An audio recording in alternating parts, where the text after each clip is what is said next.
Bonjour, je suis Monsieur Faux-Alain-Love René. Aujourd'hui, nous allons étudier la cystologie. En effet, l'étude des cellules est la cystologie. La cystologie comporte différentes parties. L'étude de la forme des cellules, l'étude de leur composition chimique, l'étude de la vie cellulaire. Nous allons donc commencer par l'étude morphologique de la cellule. Les moyens d'étude de la cellule. En raison de la petitesse de sa taille et de son indivisibilité à l'œil nu, la cellule ne peut être étudiée que par l'examen au microscope. Le microscope optique classique, qui permet que des grossissements modérés, environ 2000 fois, a été supplanté au cours des dernières années par le microscope électronique, qui permet des grossissements beaucoup plus importants, de l'ordre de 200 000 fois et jusqu'à 2 millions de fois, en combinant le pouvoir de l'appareil et l'agrandissement des photographies obtenues grâce à lui. Le dernier né des microscopes, c'est-à-dire microscope à balayage à effet tunnel, permet des grossissements atteignant ou dépassant 100 millions de fois et autorise la visualisation directe des atomes. Il permet ainsi leur identification, la détermination de leur situation dans l'espace, sans altération des échantillons observés, et constitue un instrument d'exploration d'une précision et d'un intérêt extraordinaire. Des progrès considérables ont été ainsi réalisés dans la connaissance des structures et de la vie cellulaire. L'examen au microscope peut porter soit sur des cellules vivantes, soit sur des cellules mortes, tuées au moyen de poisons cellulaires, c'est-à-dire cellules dites fixées. L'examen des cellules vivantes renseigne sur la structure et surtout sur la physiologie cellulaire. Il a grandement bénéficié des techniques de microcinématographie. L'examen des cellules fixées permet une étude plus précise de la structure interne de la cellule en s'aidant de microphotographie. La mise au point de micro-instruments et de micro-manipulateurs a permis de véritables interventions chirurgicales à l'échelon cellulaire, utiles pour étudier la fonction de chaque organite intracellulaire. Maintenant, nous allons voir la taille de la cellule. En effet, elle varie suivant l'espèce animale et suivant l'organe considéré. Elle est en moyenne de l'ordre du micron, millième de millimètre, mais peut être bien plus importante. Par exemple, les globules rouges du sang ont une taille de 7 microns, mais certaines cellules musculaires peuvent atteindre plusieurs centimètres de longueur. Nous allons voir maintenant la forme et structure de la cellule. Elle varie aussi d'un organe ou d'un tissu à l'autre. Mais toutes les cellules ont un certain nombre de propriétés et de structures communes. Ce sont ces caractères communs que nous étudierons ici. Nous verrons ensuite, en étudiant les différents tissus osseux, musculaires, nerveux, etc.,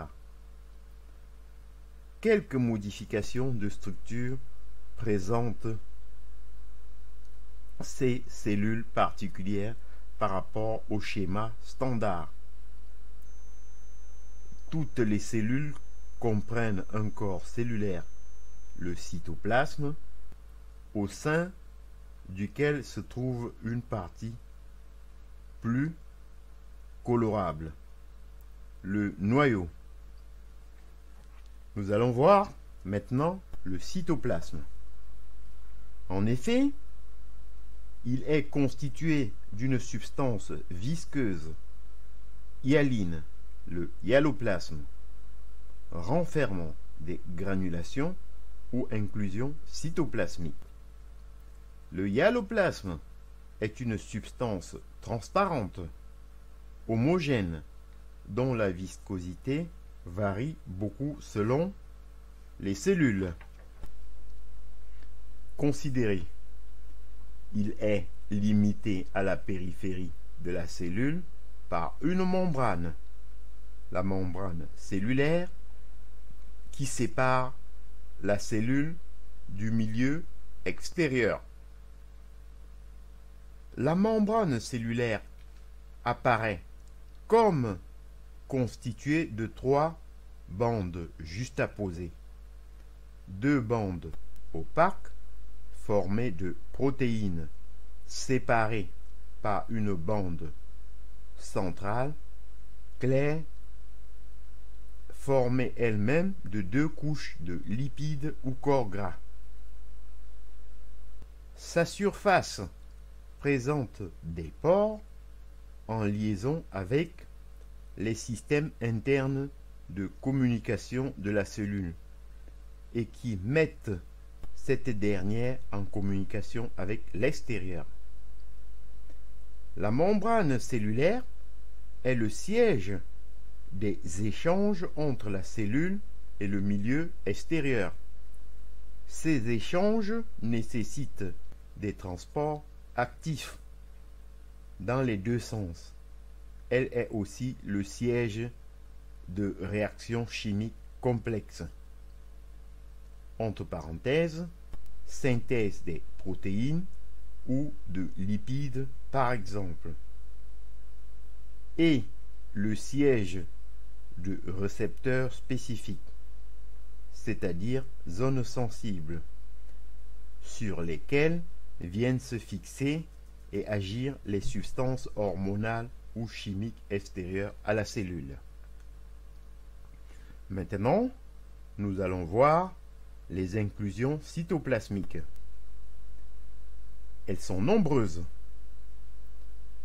Le chondriome ou appareil mitochondrial est constitué par un ensemble de granulations tantôt isolées, des mitochondries, tantôt groupées en filaments ou bâtonnets, des chondriocontes.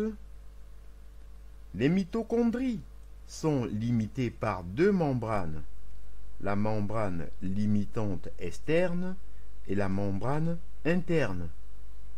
L'intérieur d'une mitochondrie se trouve ainsi divisé en 2 chambres, une externe comprise entre les 2 membranes et l'autre centrale limitée par la membrane interne.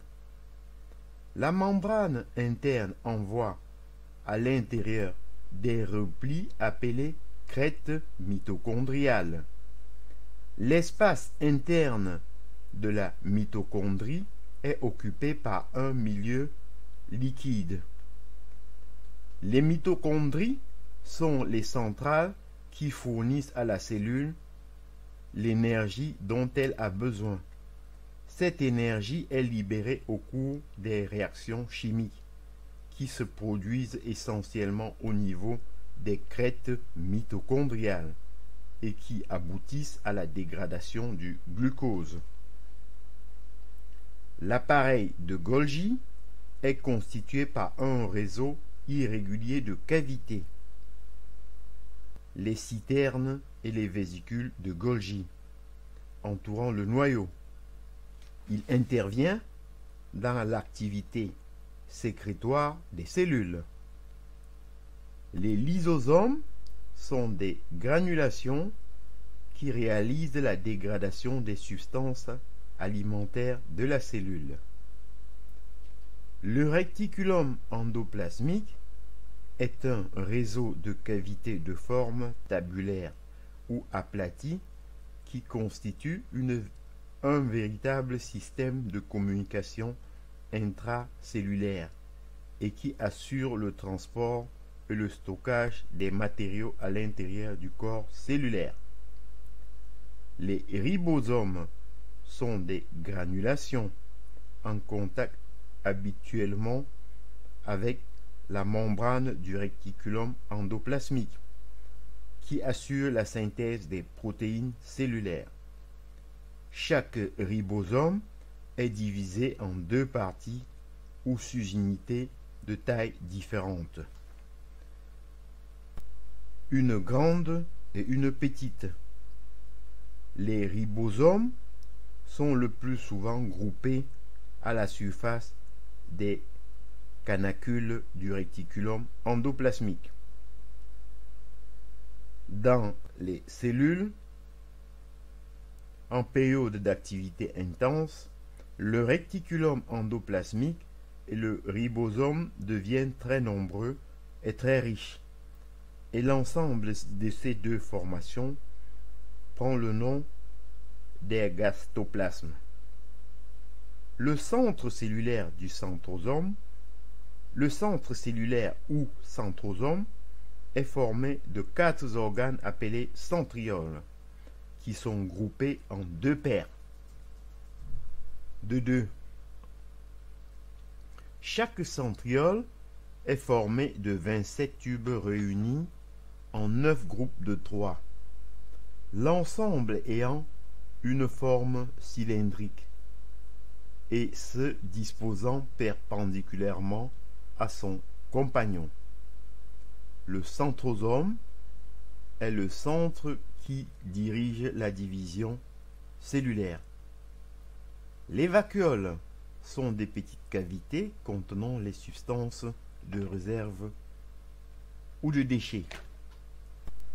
Maintenant, nous allons voir le cytosquelette. Toutes les cellules possèdent une armature, le cytosquelette, qui donne à la cellule sa forme, sa plasticité, sa mobilité. Le cytosquelette intervient dans le maintien de la forme de la cellule. Les changements de forme qui peuvent survenir au cours des mouvements et le retour à la forme initiale. Le cytosquelette est constitué par 3 sortes de filaments. Les filaments d'actine, c'est-à-dire protéines contractiles, qui maintiennent la forme cellulaire. Les microtubules constitués d'une protéine spéciale, la tubuline, et qui rayonnent à travers le cytoplasme à partir de la région du centrosome. Les filaments intermédiaires constitués de plusieurs protéines différentes qui forment les faisceaux onduleux sillonnant le cytoplasme. Maintenant, nous allons voir le noyau. Le noyau, c'est un élément fondamental et constant de la structure cellulaire. Sa forme varie avec la nature et l'âge de la cellule. Il peut être sphérique, ovoïde, parfois polylobé. une structure complexe. Il est limité par une membrane qui le sépare du cytoplasme, la membrane nucléaire.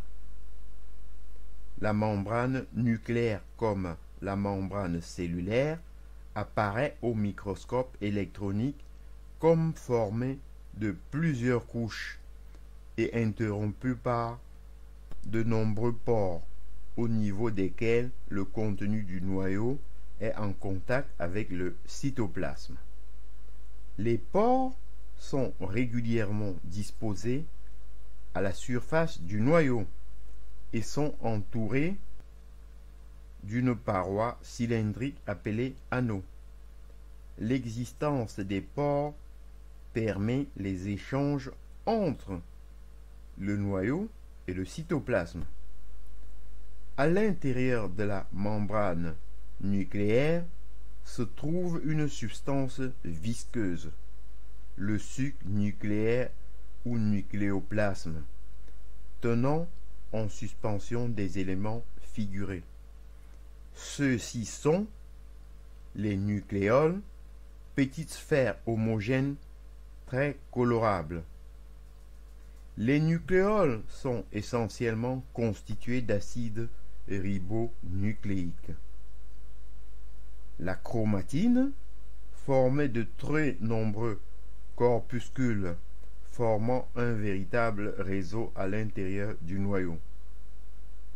La chromatine est formée de fibres enroulées en spirale et constituée d'acides désoxyribonucléiques enrobés dans un manchon de protéines. Quand la cellule va se diviser, les fibres chromatiniennes se transforment en filaments qui sont de nombre et de formes immuables pour une même espèce. Ces filaments portent le nom de chromosomes. Ce sont les chromosomes qui sont les supports des caractères héréditaires et en assurent la transmission. Car lors de la division cellulaire, leur scission aboutit à la formation de deux moitiés rigoureusement identiques, dont chacune sera transmise à l'une des cellules filles. Maintenant, nous allons voir un des rôles fondamentaux du noyau. Le noyau, un des rôles fondamentaux, le noyau est indispensable à la vie cellulaire. Son ablation déterminant la mort de la cellule. Il assure la reproduction des cellules et la transmission des caractères héréditaires. Cette transmission se fait grâce aux chromosomes qui sont constitués d'acides désoxyribonucléiques ou ADN. L'ADN est en quelque sorte le cerveau de la cité cellulaire, puisqu'il est le support de l'hérédité et de la synthèse par la cellule de sa matière vivante. Le noyau transmet aux organites intracytoplasmiques, ribosomes, en particulier des informations qui permettent à ces derniers d'élaborer les protéines de la cellule. Ces informations sont transmises par un acide proche de l'ADN, l'acide ribonucléique ou ARN. J'en ai terminé et je vous en remercie. Bonjour, je suis